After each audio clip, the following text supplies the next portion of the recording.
काय कशाला बोलू नाही ते डुबे जाऊ द्या. पहिल्या प्रथम मी सर्व माध्यमांना धन्यवाद देतोय.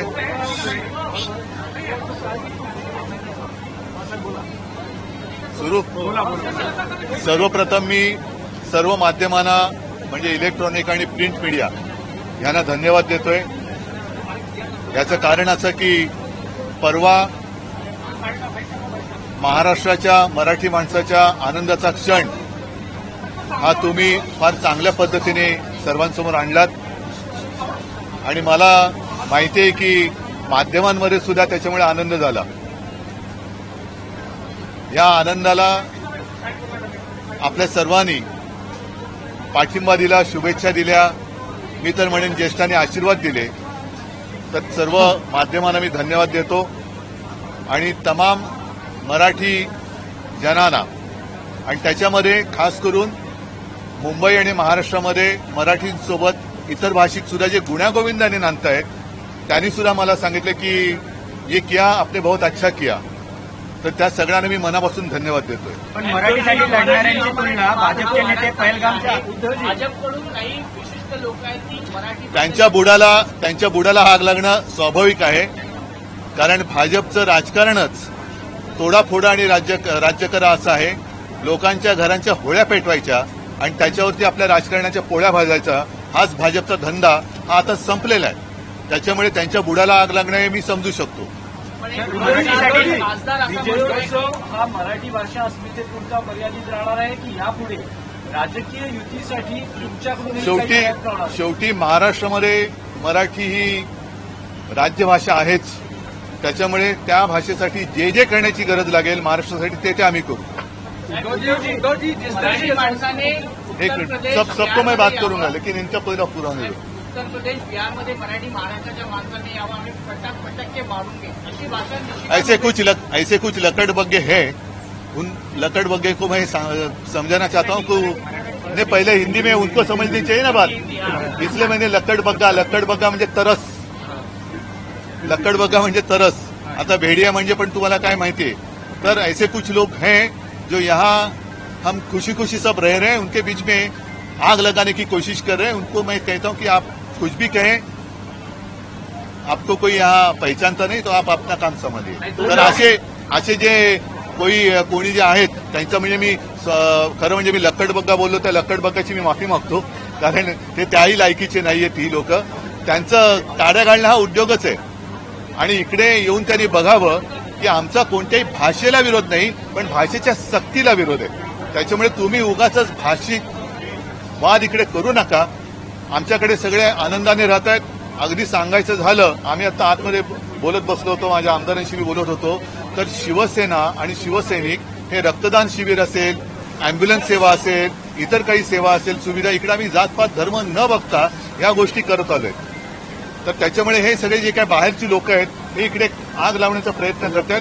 त्यांनी त्यांचं घर बघावं, त्यांचा पक्ष जो मेलेला आहे तो पक्ष जिवंत होतोय का बघावं. मराठीसाठी लढणाऱ्यांची तुलना आशिष शेलारकर भाजपचे नेते पहलगाममध्ये दहशतवादी हल्ले आतंकवादी त्यांच्याशी करतात. हे मला असं वाटतं हेच महाराष्ट्राचे आणि मराठीचे मारेकरी आहेत.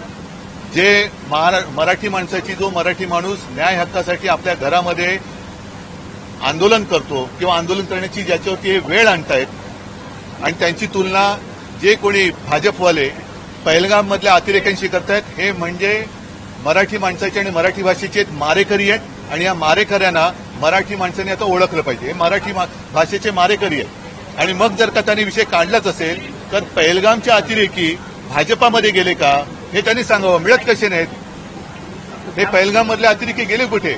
ज्यांनी आमच्यावरती आरोप केला त्यांच्या घरामध्ये राहतात का? गेले कुठे? लाज वाटली पाहिजे की एक तर तुम्ही हिंदूंनाही वाचवू शकत नाही आणि मराठी माणसांवरती अन्याय करणाऱ्यांची तुम्ही बाजू घेता. हे असे कर्मदरिद्री लोक आपल्या महाराष्ट्रामध्ये दुर्दैवाने राज्यकर्ते आहेत, याची लाज वाटते. त्यांचं म्हणणं आहे की त्यांनी मराठी विजयोत्सवाची भाषणं झाली त्याला रडगाड झुजाली असं म्हणतात. नाही, मी त्यांची मानसिकता समजू शकतो. कारण मूळ भाजप हा मेलेला आहे. त्याचाच खून या लोकांनी केलाय. आणि त्यांचं जे काय रुदाली चालू आहे, रुदाली हा सुद्धा हिंदी शब्द आहे. त्याच्यामुळे ते जे काय ऊर बडवायला त्यांनी बाहेरच्या पक्षातले, अगदी आमच्या पक्षातले सुद्धा ऊर बडवे घेतलेत, काँग्रेसचे ऊर बडवे घेतलेत, राष्ट्रवादीतले सगळे देशभर इतर पक्षातले ऊर बडवे घेतले, कारण भाजपा मेलाय. मूळ जो भाजपा होता, ज्याची शिवसेनेबरोबर युती होती, तो भाजपा या लोकांनी मारून टाकला. आणि त्याचं दुःख व्यक्त करताना जे ऊर बडवतात, ते ऊर बडवायला सुद्धा त्यांची ओरिजिनल माणसं नाहीयेत. त्यांना ती माणसं सुद्धा इतर पक्षातून घ्यावं लागतात. त्याच्यामुळे फडणवीसांची प्रतिक्रिया मी समजू शकतो.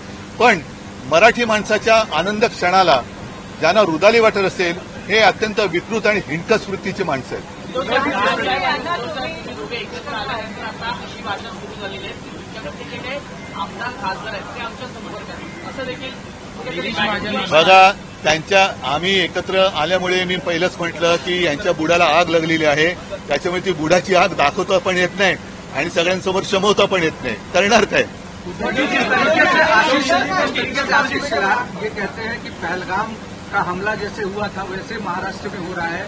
दूसरा, उन्होंने हिंदुत्व और मैं पहले एक का पहला देता हूँ. मैंने अभी जैसे कहा कि ऐसे लोग, जैसे किसका नाम मैंने लिया? नहीं, पहला जो पहलगाम में जिन आतंकवादियों के साथ मराठी माणसाची ज्यांनी तुलना केली, ये तो गिरे हुए, मतलब उनकी कुछ तुलना किसी से हो नहीं सकती. और यही महाराष्ट्र के दुश्मन है, मराठी के दुश्मन है. और फिर मेरा सवाल यही है कि ठीक है, हम हमारा जो कुछ है देख लेंगे, लेकिन पहलगाम के आतंकवादी भाजपा में गए क्या? कहाँ गए? वो मिल कैसे नहीं रहे? तो शायद यही हो सकता है कि कोई कुछ भी करे और भाजपा में आता है तो वॉशिंग पाउडर भाजपा तो हाँ. और अभी नहीं, इतना ही नहीं, लेकिन उनको शर्म भी नहीं आती. पाकिस्तान के खिलाफ पूरे दुनिया में आवाज उठाया. हमारे भी लोग एमपी उन्होंने वो लेके गए थे, अच्छी बात है, हमने तो समर्थन दिया था. लेकिन उसी पाकिस्तान के साथ अब खेल खेलते हुए इन लोगों को शर्म नहीं आती. हिंदुत्व और मराठी को एक कर रहे हैं और उनका कई नेताओं ने. सुनो, पहली बात ऐसी है कि हम किसी भाषा का विरोध नहीं कर रहे हैं. हम तो जबरन या सख्ती से हमारे ऊपर कुछ लादने की कोशिश कर रहे हैं, उसका हम विरोध कर रहे हैं. अब मैं कौन सी भाषा में आपके साथ बात कर रहा हूँ? हिंदी में तो कर रहा हूँ. हमारे सांसद यहाँ खड़े हैं, संसद में हिंदी में तो बोलते हैं. जबरदस्ती क्यों?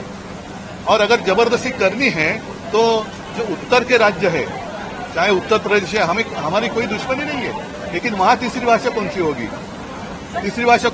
कई नेताओं ने. सुनो, पहली बात ऐसी है कि हम किसी भाषा का विरोध नहीं कर रहे हैं. हम तो जबरन या सख्ती से हमारे ऊपर कुछ लादने की कोशिश कर रहे हैं, उसका हम विरोध कर रहे हैं. अब मैं कौन सी भाषा में आपके साथ बात कर रहा हूँ? हिंदी में तो कर रहा हूँ. हमारे सांसद यहाँ खड़े हैं, संसद में हिंदी में तो बोलते हैं. जबरदस्ती क्यों?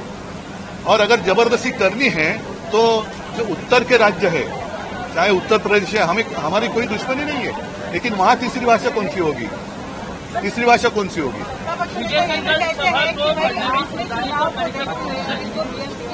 फिर उन्होंने जो जमावड़ा किया है वो नहीं, उन्होंने वो छोड़ दो. उन्होंने जो जमावड़ा किया है, सब गुनेगार और जो भ्रष्ट लोगों को इकट्ठा किया है, साथ लिया है, वो किसको देखकर किया है?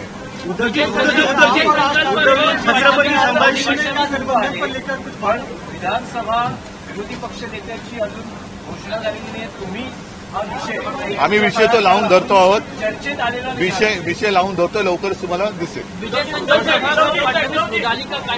मैंने अभी कहा कि उनकी मानसिकता को समझना चाहिए. बीजेपी की हत्या जिन लोगों ने की, यही लोग जो है जिन्होंने सत्ता के लिए बीजेपी की हत्या की, अब रुदाली के लिए उनके पास असल जो ओरिजिनल बीजेपी वाले थे वो भी नहीं रहे, तो सारे अन्य पार्टियों से लेकर वो रुदाली कर रहे हैं. तो उनकी मानसिकता को समझना चाहिए. वो रुदाली वही कर रहे हैं क्योंकि भाजपा खत्म हो गया, भाजपा मर गया, तो वो रुदाली कर रहे. भाजपा तो मर गया. अटल जी और आडवाणी जी का जो भाजपा था वो मर गया है, और उसकी हत्या इन लोगों ने, जो सत्ता पिपासु है, उन लोगों ने की है. छत्रपती संभाजी महाराज के बारे में एक विधायक रहे. बघा, या गोष्टी जिथल्या तिथे यांना ठोकलं पाहिजे. जर छत्रपती संभाजी महाराजांबद्दल, शिवाजी महाराजांबद्दल कोण बोलत असेल तर तो कोण असेल तो असेल त्याला ठोकलं पाहिजे. ठीक आहे.